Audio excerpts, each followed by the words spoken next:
Hey guys, Mr. Demetrio here with the history of rockets, starting from the first rocket that we know of up till World War II. So the first rockets were used by the Chinese in 1232 at the Battle of Kaikeng. They used them against the Mongolians, or the Mongols, I guess that's more proper. Essentially, they were just a canister with some gunpowder attached to an arrow. As I said, the Chinese used them to defeat the Mongols. There were a lot of wars between China and Mongolia, or smaller countries that were Chinese or Mongolian throughout the years. That's actually why they built the Great Wall. So the first rockets were essentially a canister with some gunpowder, and it was closed at one end and open at the other end. And you would light the end that was opened, and the rocket would take off. Eventually, the Mongols started building their own rockets. Looks a little bit more like one of those multiple rocket launch systems that we'd see in modern times. But rockets weren't very effective. They would scare the enemy, but they didn't hit much. So eventually, they stopped using them in warfare for a while, but they started using them as fireworks. And so that's what we know of today as fireworks, bottle rockets, things like that. Are essentially just small rockets.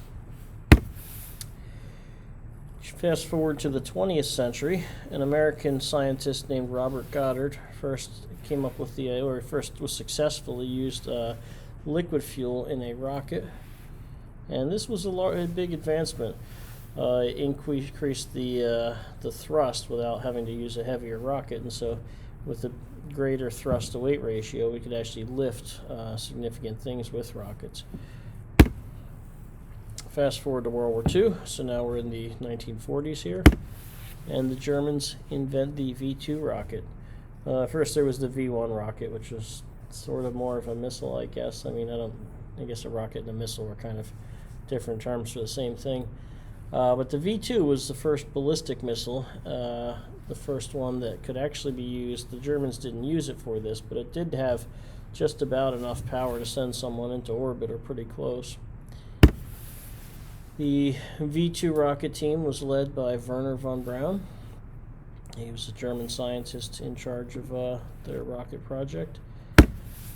And sadly, they used slave labor to build these V2 rockets. And these would be people who were Jews who were sent to concentration camps or other people and forced to build these rockets. And that'll be important later on. So throughout the war, the Germans were the world leaders in rocket technology, and in a lot of technologies. Germany was one of the most advanced countries in the world at the time, probably along with the U.S., although maybe for us it would be slightly after the war. As the war was ending, the Americans and the Russians were rushing to grab land. They were racing towards Berlin, and they wanted to get as much land as they could because they figured the borders would end up there wherever they kind of finished at, or at least close to there, or at least it would give them a better negotiating position. But they also wanted to capture German technology and German scientists. In particular, they especially wanted von Braun. And the Americans, we got von Braun and a lot of his scientists. One of his top lieutenants was captured by the Russians and helped with their space program.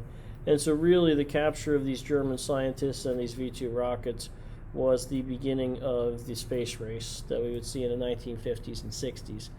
And as I told you, von Braun was, a German scientist, and so therefore he was a Nazi, and they used slave labor in their rocket factory, and that'll become important in some of the controversies later on when I talk about von Braun working in America. And that's it. Thanks for listening.